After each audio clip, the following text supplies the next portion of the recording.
Hi, everybody. Good afternoon, good evening, and good morning, wherever you are. Thank you very much for joining the Boardroom Club today to our innovation conference, featuring executive from top tech company across AI, analytics, cyber, fintech, quantum computing, and CRM. My name is Yossi Garmazi, second year MBA here at Cornell. I'm joined here also by a good friend of mine and a classmate, Senat Muli. Senat. Hey, Amit. Hey, Yossi. Excited for this. So today we are fortunate enough to interview none other than Amit Bendov, co-founder and CEO of Gong, the global leader in revenue intelligence. Their products revolutionize companies from all different kinds of industry, helping them to unlock their full revenue potential. They are trusted by more than 4,500 clients from Autodesk, LinkedIn, Snowflake, and SoFi, just to name a few. Before Gong, Amit also was the CEO of Sisense and the Chief Marketing Officer of Panaya, and a bunch of other cool companies. So Amit, thank you very much for joining us today. Thanks for having me. Excited to be here. Yeah, so we thought, Amit, to start with the easy question, maybe. What led you to the tech world at the first place? Do you really want to know? Yeah. Okay, so when I was a teenager, my plan was to be like a guitar player in a rock band. I was imagining something like a Led Zeppelin, but the new thing, right? And but it turned out that I wasn't such a, I was okay, I'm a pretty good player, but not enough to, not like a top 1%, that's what it takes to be successful. But at the time, as part of my, my attempt to get closer to the music industry, I was a seller at an audio equipment store. I was selling guitars, and that's where a lot of the artists came. So I got to hang out with the celebrities and all the rock stars, and that was late 80s, right? Where there was a big shift from hardware recording solutions to software, right? So in the past, if you want to make a record, right, you book time at an expensive studio, and then you record by the hour, and then you produce a record. But as personal computers came out with, like, Atari or the Macintosh, people could start doing it at home. And that was like a combination of, I said, okay, I'm not going to make it like big in the show business. And hey, computers is pretty cool. So on a whim, almost, like, I signed up for computer science at Tel Aviv University. I actually never liked computers as a teenager. It was kind of a nerdy thing. It's not what the cool kids did. But after I started like first year in math, I was smitten, and it was like fascinating. And that's how I got into technology as an engineer. Yeah, amazing. And you mentioned Led Zeppelin, but your LinkedIn profile picture is definitely something out of this world, with kind of like a rock star picture. So I can tell you that you got it. And maybe as a second career after Gong. It's my wannabe attempts, right? That's yeah, for sure. So I want actually to move on to a little bit before the beginning of Gong. So you started your sales career much before Gong in Allocating and Kidum, and later work even in marketing in ClickSoftware and Panaya. How did your past experience in sales and marketing influence your decision to start Gong eventually? To a large extent, like, listen, it's like you are the culmination of your experience, and I have like very diverse set of interesting. I was like following my curiosity, right? So I learned a lot of things. It's not because, oh, I'm going to go to computer science because, like, as an engineer, I'm going to make a lot of money. Actually, like, it wasn't as glamorous. Like, it wasn't hot when I started. Like, it was, that's probably why they accepted me. But I always, like, I was fascinating. I was fascinated by an engineer writing code. Then after a little bit, I started leading a team, because that was kind of the next step, not because I was looking for power, just like, how do you do that, right? And then I moved from Israel to the US to start the business operation. And I was exposed to the world of like technology marketing and product marketing. So I was like fascinated, and it helps. All of those skills are important. First, like, selling is probably the most important skill, or the most useful skill in the world, because you always sell, right?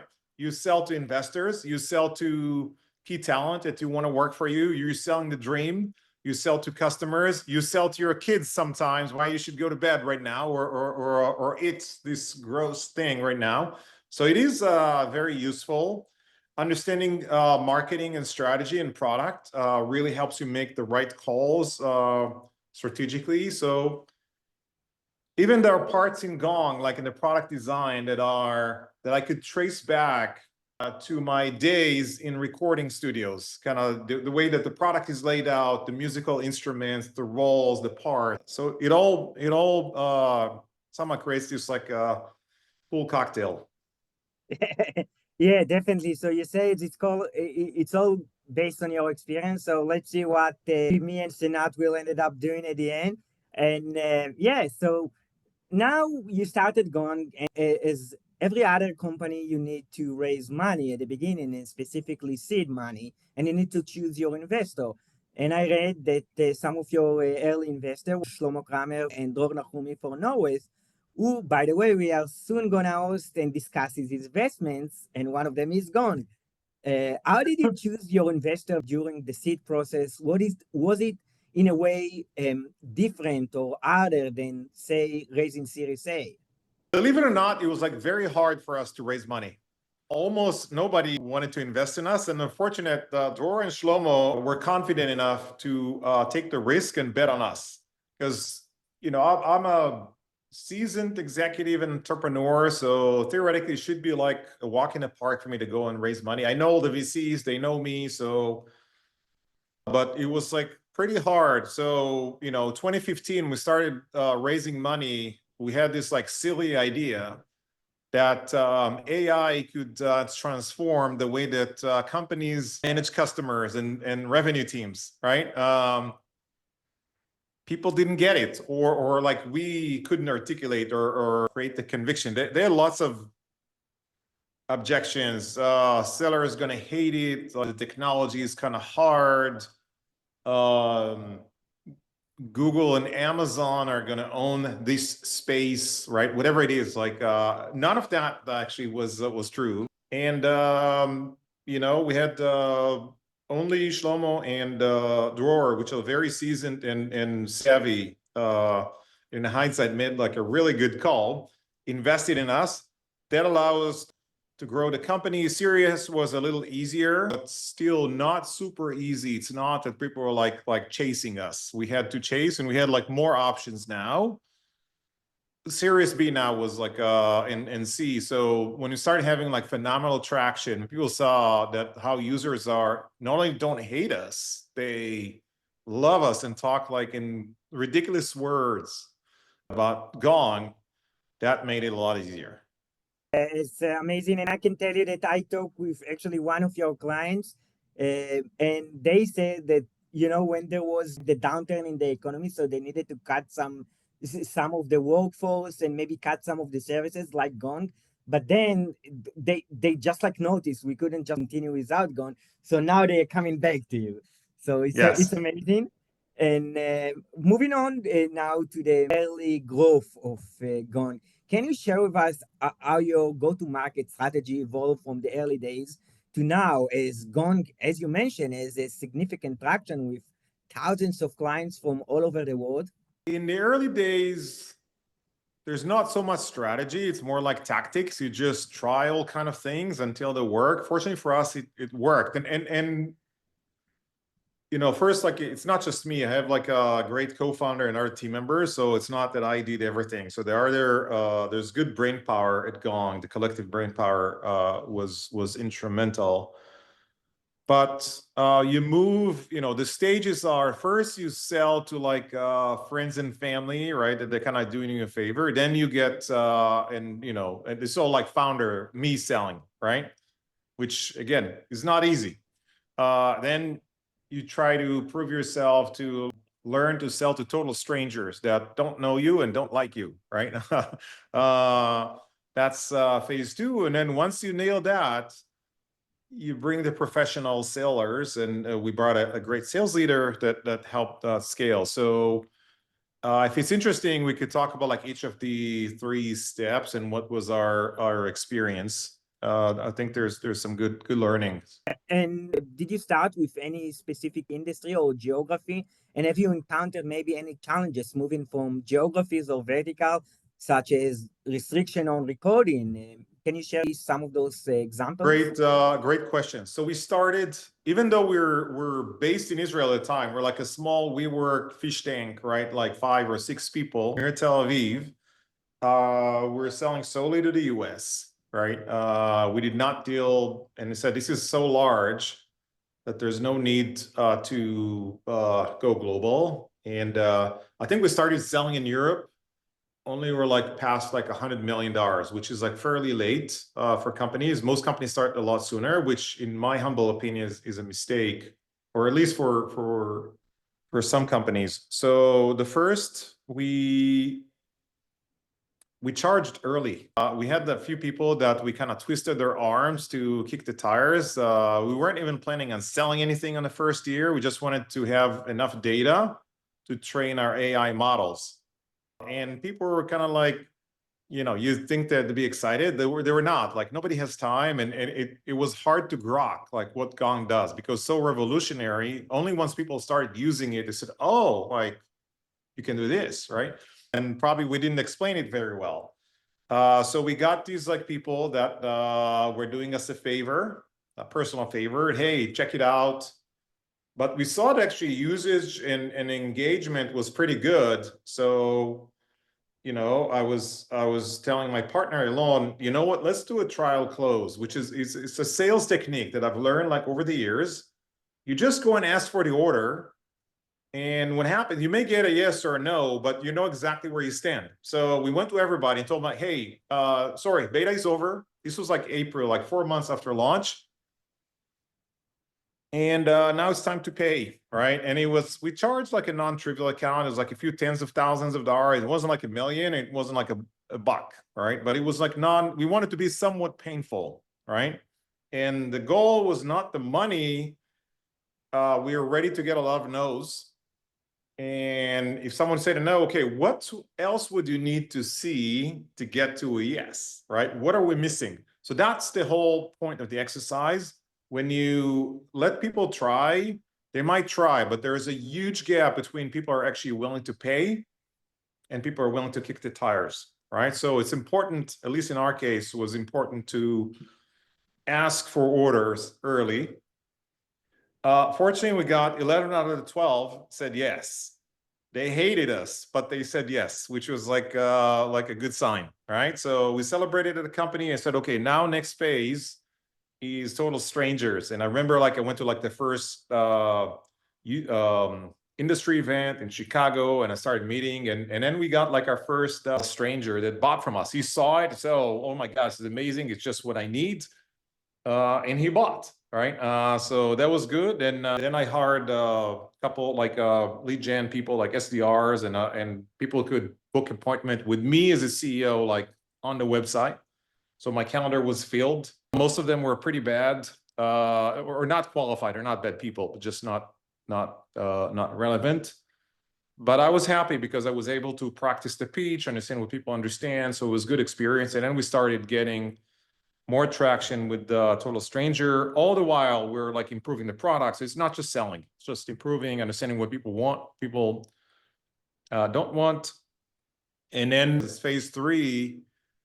We brought the pros that took it to the next level. Yeah, so all of the movement from founder-led sales to dedicated sales team, and I guess it was super insightful for you guys. So suddenly you start to charge everyone, and then if they really likes the product, they're gonna pay.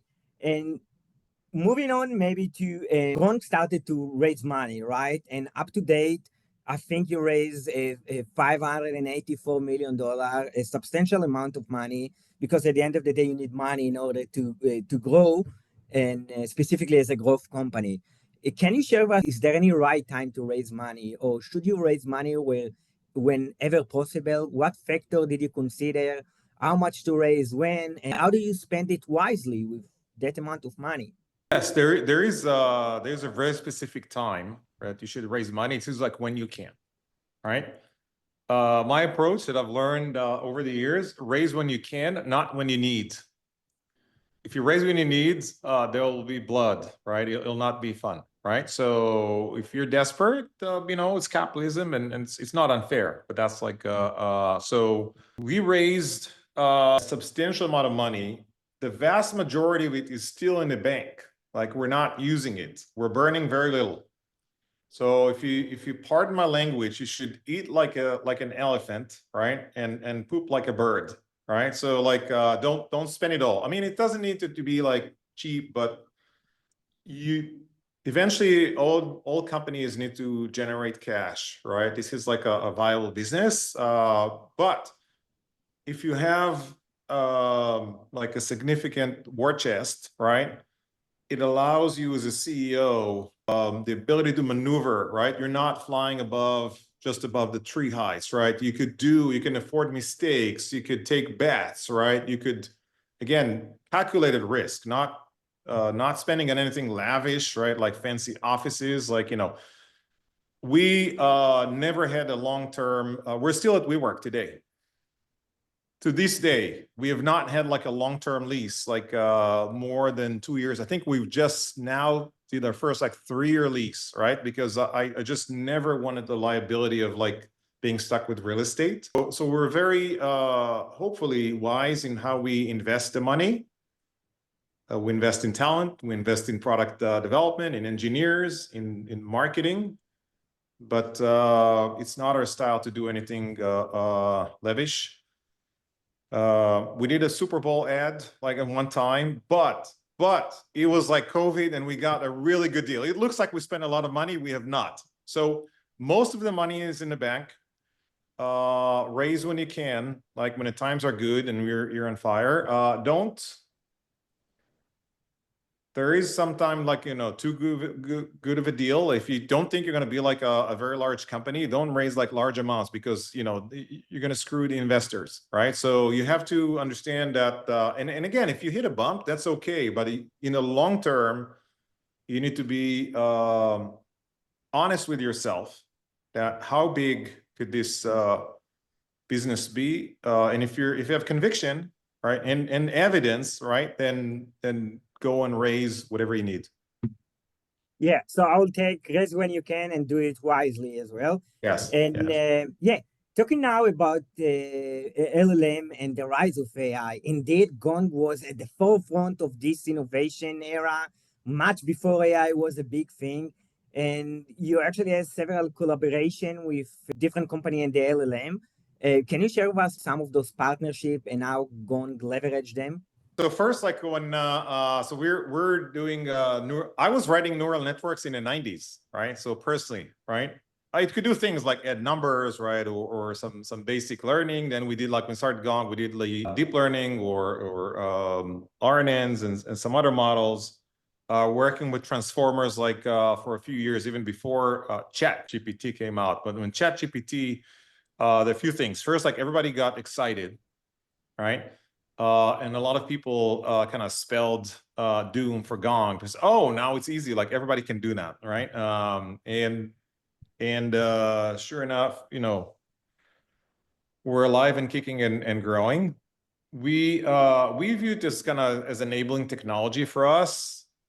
Gong, although we're very advanced in our AI use, we don't consider ourselves an AI company. We're an AI application, right? Which is a layer above. We don't do foundational, not chips, not clouds, not LLMs. We do it when there's nothing else in the market that supports our technical needs. But by default, like if we could use like OpenAI or Anthropic or Microsoft, that's great. So we build a higher order construct, an application that sits on critical workflows of revenue teams, forecasting, reaching out to customers, enablement of people, analytics, right? That uses AI as a data. We have dozens of models that are homegrown.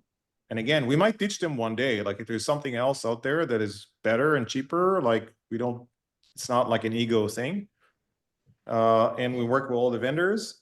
I would say that interestingly, fun fact, most of the LLM providers in the world, I can't get too specific, but I'd say like the vast majority of them, their sales teams are using Gong, right? So that's like great fun fact that they how they trust the technology. The application is well beyond just chat. Yeah, and maybe a follow-up about LLM is that as LLM continue to advance, do you see any future when conversation intelligence become a commodity? And if so, what's going strategy to stay ahead and continue deliver and differentiate yourself as you do in this space? Conversation intelligence people use for a lot of things, right? So it could be for like a help desk. So yeah, just having a conversation with customers, that is not the interesting part. And this is pretty much what agents. So it is important that you keep innovating, right? And the directive to the team at Gong, and I say it all the time, listen, there are no modes, like, and again, we're not in a defense mode, we're in offense mode. You know, look at the opportunity, always identify new customer problems that we can solve better than anyone else. Hopefully, nobody else is even like aware of them, right? And we have to be a new company almost every 2 years. Maybe the pace is now accelerating, right? But we need to reinvent ourselves and keep pushing. So if you want to play defense, that's good for like a mature company like a PepsiCo, right, or Walmart, right? Those have modes, right? But companies that innovate have to be on the offense and always on the run and run like hell, and by identifying problems that they can solve uniquely better than anyone else. Yeah, and you spoke about being in the offense and not defense. And indeed, at your 2024 customers flagship conference, you unveiled amazing new AI tools designed to drive revenue even further. Can you elaborate a little bit about those advancements? Yes. So we announced 2 new products, Enable, which helps coach people like with AI, right? Traditionally, it's a big problem for companies because the managers needs to coach people, but they don't have the time and they don't do it, or they don't do it. I don't know if it's lack of time or lack of interest or skill. So AI can offload a lot of that. The bigger things is Gong Orchestrate, which is, as the name suggests, an orchestration. But it's a system where people can define some of the business process. Could be like upselling, cross-selling, or onboarding new employees. And it takes a step-by-step approach. So far, nothing very innovative, right? The big deal is that part of the work will be done by AI agents that either Gong provides or someone else, and some will be done by people. And it's very easy to use, and it's very easy to run. Right now, there are 2 approaches. One, traditional workflow definition tools, like there are quite a few of them and pretty successful. The thing is that you need to be pretty elaborate, like handling like all the situation that you might encounter, especially when you deal with customers. Like, oh, like it's just impossible to think about all the exceptions that you're going to have, right? So they get stuck pretty quickly if something doesn't fit the bill, right? How many times have you used like an IVR, right? When you call a company and none of the options actually is what you need, right? It'll be speak to an agent. And the other is kind of like agent frameworks, all agents, which we don't believe will work. Like agents are still not 100% reliable. And there are things that you could do, like summarize a meeting pretty good, even if it's 80%. But there are things like, you know, send a proposal to a customer. I wouldn't let an agent send a proposal to a customer, like especially like in enterprise. It's such a lot. They might get it totally wrong, right? So that's the reality of all transformer technologies these days. So this is like a best of both, right? It orchestrates both like steps where there's a human in the loop and steps where agents are doing like a great job together.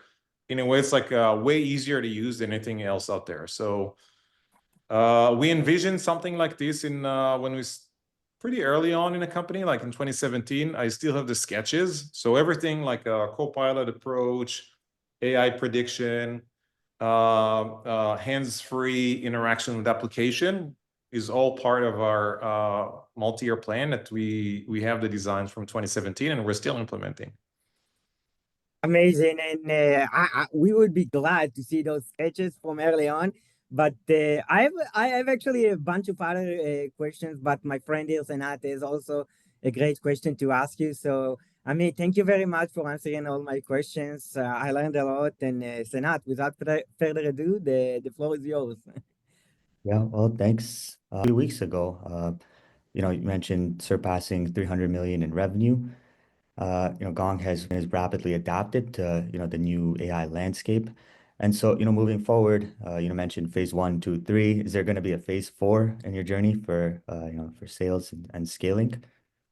Yes, there's always so when you grow at our scale, growth doesn't just happen. You have to, in the early days, if you're 10 million, it's not hard. I shouldn't say not hard, but growing to 30 million, you just do it, right? You just go, pick up the phone, start dialing and sell enough and you can get there.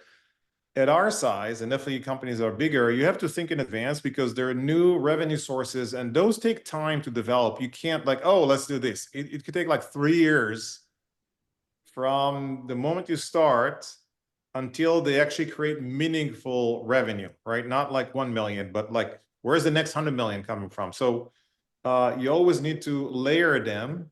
So from the outside, it looks like growth, right? But from the inside, you saw there are multiple layers and multiple sources. Most companies grow. They add new products, new markets. So that's on the growth. But the really, the biggest thing is the technology itself, right? So our vision was a self-driving system, an autonomous revenue management system, right? Just like the dream of a self-driving car, that it does the rest. You tell it where to go and it does the rest. Our dream is that a system that you tell, I need to make $20 million this quarter or 200 million, and it does the rest, right? This is a very lofty vision. We're not there, but we're making great progress. So this is the real dream. Everything else is secondary. Obviously, when you have something so exciting and so powerful, you get more buyers and more products. But that's the ultimate phase four, and we'll always be in phase four. Very cool. And it's a very interesting answer. And so I guess, about the product market fit. So I know you mentioned, 10 million revenue. So what was that pivot or breakthrough, when you realized you'd found the right fit with the customers? What was that scenario? There's no first, people think it's a point of time. This is ongoing. So yeah, there's the first, let's say when you have like 100 customers or 10 million or whatever, depends on the company, people say, okay, that's enough for an early stage. But we're still facing it, right? So we started very small companies in the technology industry, right? Like startups like Gong, right? We're doing two motions. First, diverse, get into other industries, like financial services.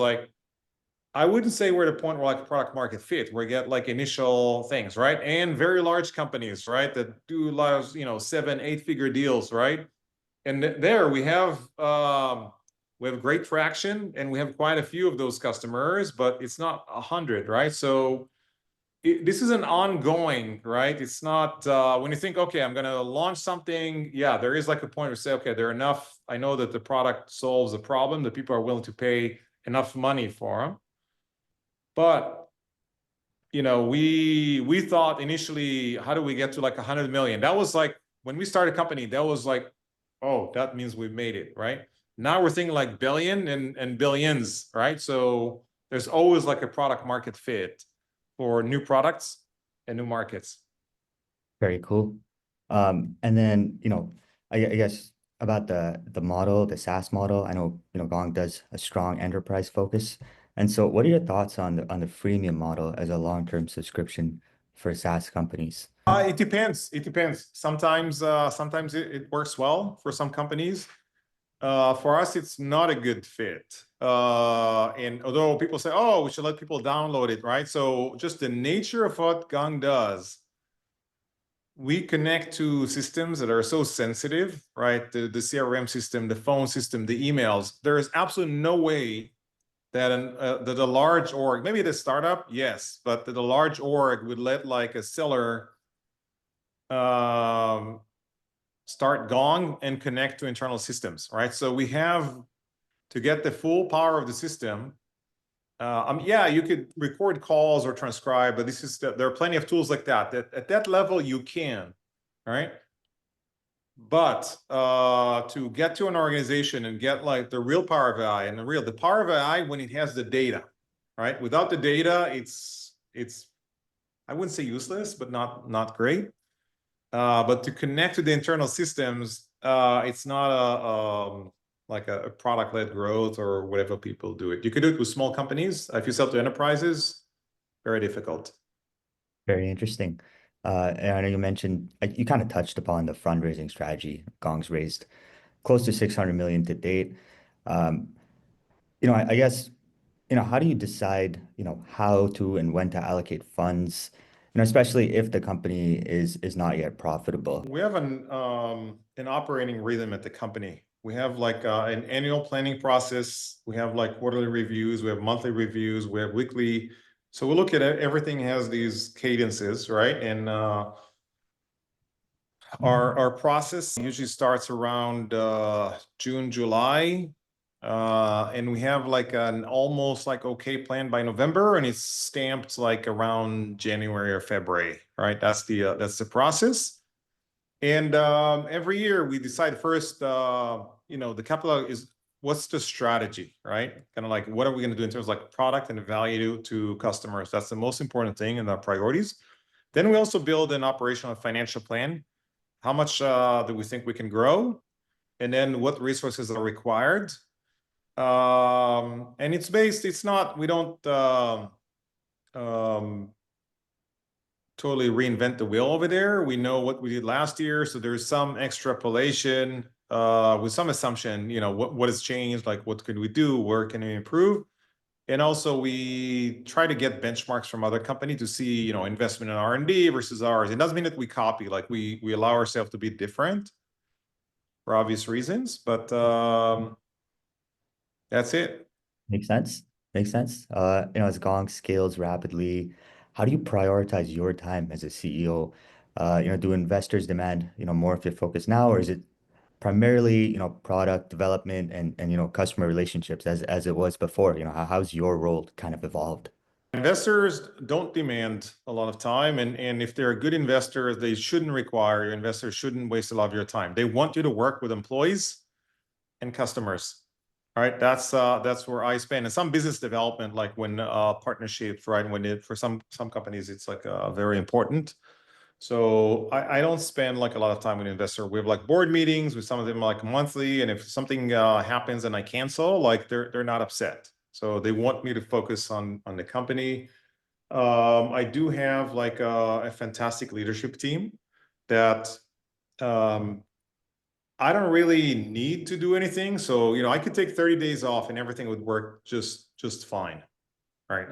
No, maybe even better because I don't bug them with questions. Right.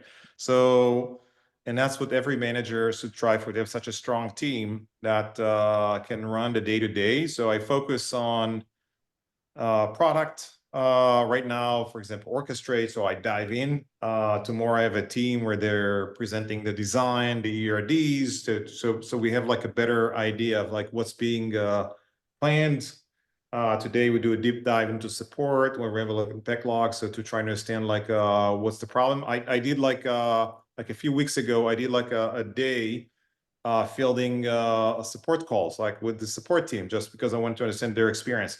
I spent a lot of time with employees, just skip levels, and with customers, either like to create a relationship or something to help close the deals, or if there's a customer we have problems.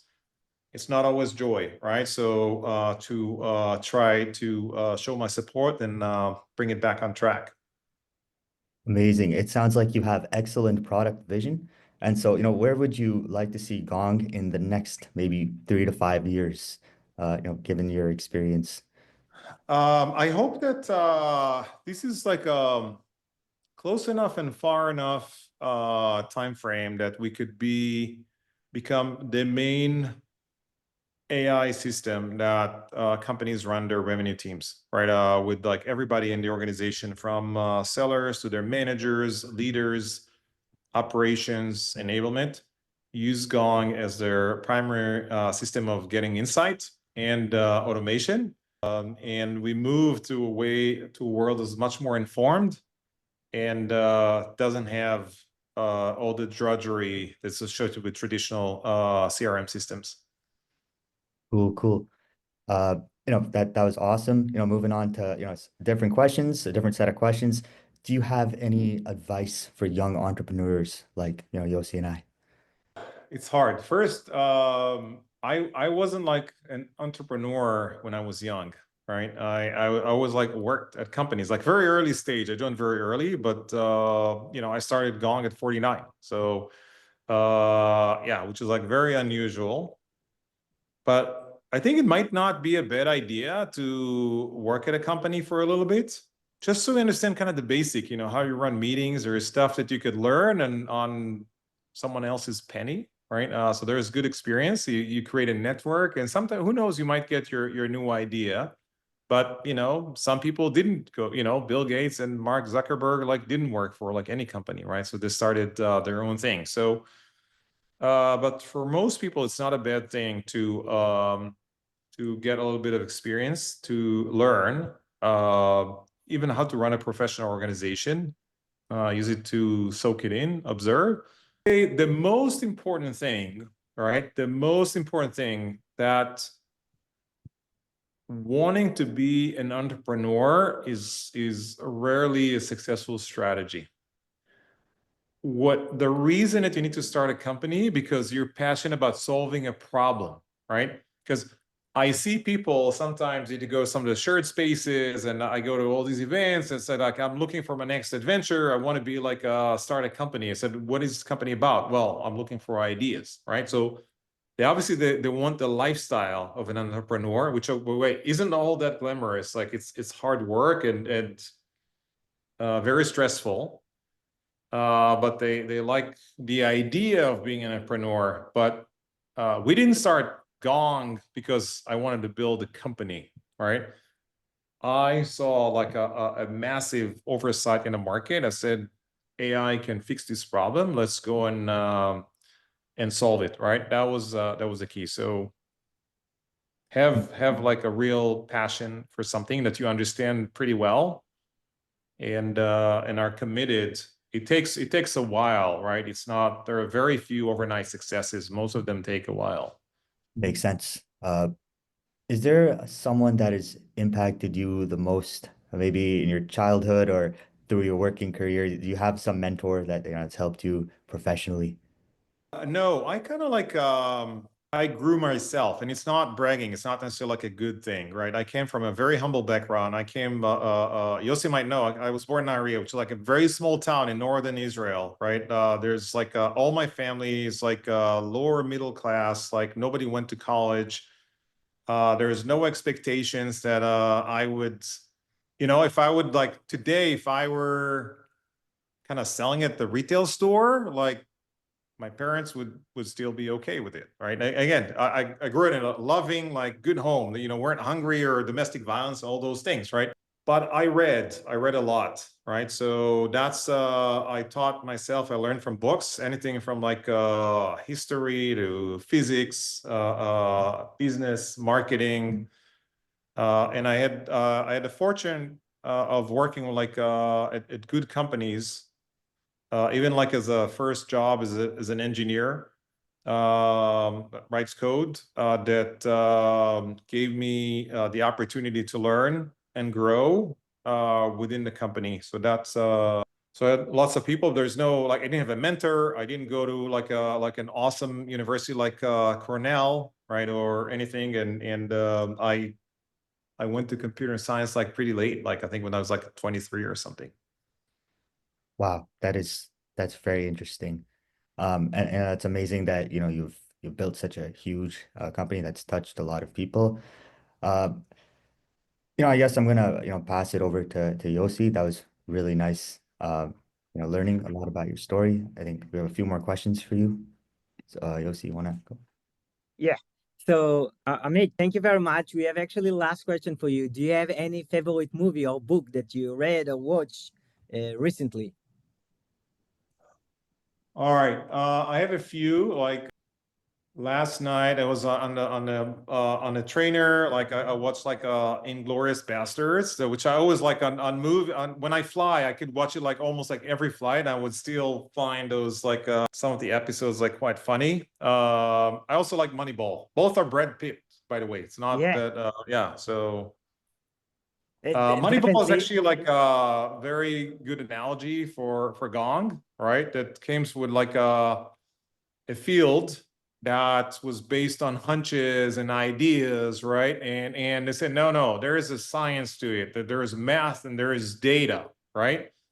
And people before Gong, and today still there are people think like sales is an art, you can't explain it. And I said, no, art belongs in the museum. There is data and there are facts, and this can be studied and perfected to win. So, but it's a fun movie. Like even if you take out the moral. Yeah, definitely. I can tell you, Inglorious Bastards is one of my favorite as well, especially the scene when they are in the movie theater and then they says like Brad Pitt, Buongiorno, and it starts like to speak Italian a Buongiorno, little. yes. And Gorlami and stuff like that. Gorlami, yes. And yeah, and Moneyball is definitely Brad Pitt and Jonah Hill as well was amazing movie, and it's fascinating the comparison that you did to Gong, and I agree with that. And I don't want to take Amit any much of your time. We super appreciate you speaking with us. We are super fortunate to interview people like you, and we learn from you so much and super insightful. And I'm sure it's gonna serve us well in the future. So we appreciate you for even like just answering my cold email. I guess like Gong software will do the okay for. It for was my well written. It was well written. Most of them are bad. So like he did research, he was study, and that people listen up, like copy like his technique, and hopefully it's useful and creates a new class of entrepreneurs that will take it to the next level, right? The world keeps getting better. Yeah, for sure. And for everybody else in the audience, stay tuned. We have another batch of amazing episodes from the city of NVIDIA, 2 weeks, Ireland, Sierra, Redis, and a bunch of other cool companies. So thank you very much, everyone. And Amit, thank you so much again.